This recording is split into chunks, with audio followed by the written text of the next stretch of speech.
Spirit 105.3 Chief Engineer Aaron Hume went to Campbell Nissan and came back to the radio station and said, Erica, you've got to talk with Donnie, this guy I met today. Apparently, Donnie has a really powerful story about how Jesus changed his life, and I think he's on the phone. Hello? Hello, Erica. This is Donnie. How are you? Donnie, I am delighted to connect with you. Aaron has spoken so highly of you, so I'm great. How are you? I am blessed and highly favored.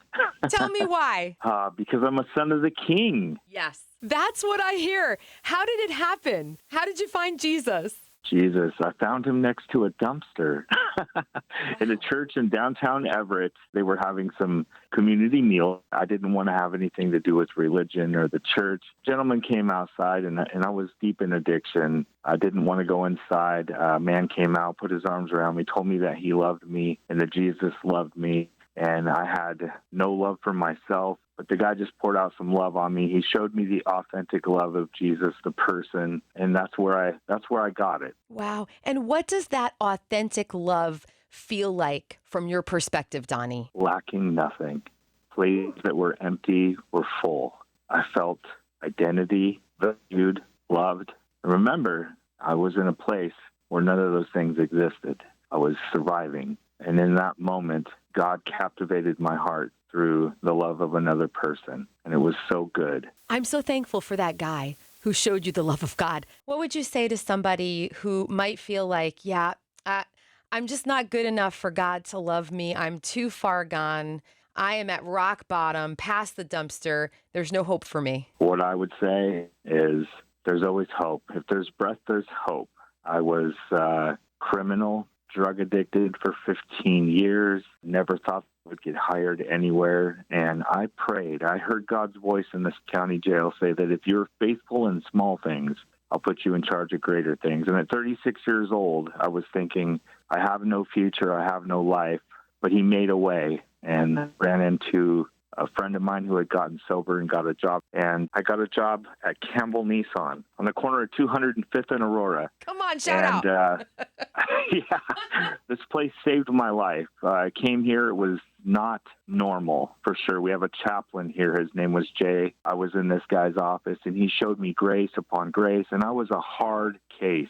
6 months sober. I was terrified, and I had a little boy on the way. But October 1st will be my 9th year here. These men have surrounded me. They pray for me. They allow me to pray for my customers and shown me the goodness of what it's like to be a Christian man. Because I came from the streets. I didn't know what it was like to be a good man. And now today I'm a father. I'm engaged to be married next year to a wonderful woman. I adopted my youngest son's older brother, Aiden. He's 17. He's going to graduate from high school.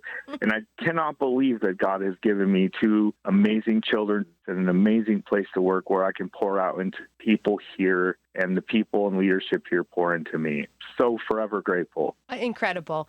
You're now doing for others what the guy in the dumpster did for you, pouring out the love. Amazing. You also brought up a Bible verse that I have to call attention to here. Grace upon grace. That's how you feel. I literally just found that sign with those words in the Dollar Tree, and I hung it up in my room because those words are so important to me. Minute by minute, grace upon grace. What does that look like in your day-to-day life, Donnie? Well, it's been shown to me practically here. I made a lot of mistakes. And I was given a second chance for the millionth time what it looks like. God has that for me in my life with my children. My employer showed it to me here. It means that my mistakes don't define me. Come on. It means that God's mercies are new every day. Wow. I am so with you. I need fresh, new mercy every morning, and God so generously gives it to us. Donnie, your story is unbelievably beautiful. How does God use Spirit 105.3 in your life? So even in my addiction, I was listening to Spirit 105.3 because I met Jesus at the dumpster, but sobriety didn't directly follow after that. My heart, but my flesh was weak, and I was still in addiction, and would listen to the radio station, listen to the worship songs, and God was wooing me and pulling me in, but I just couldn't stop. Spirit 105 fed the hope in my heart that there would be a change ultimately. There would be something different, and that God did have a different plan for me. I was the crazy drug addict that listened to worship music. Nobody understood, but I did. Eventually, it became my hope. Wow. thank you for sharing that story with us. Is there a song, Donnie, that takes you back to that season when God showed you his love for the very first time? Oh, man. Casting Crowns, East to West.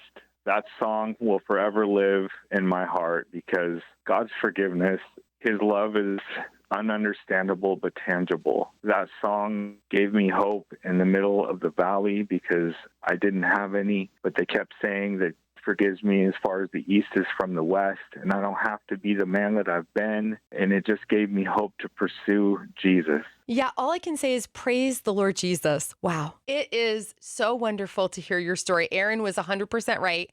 And thank you for being willing to open your heart. You're going to bless so many people. You're welcome, Erica. What an honor and a privilege. It's come full circle. Be blessed. You too. Thank you from my heart.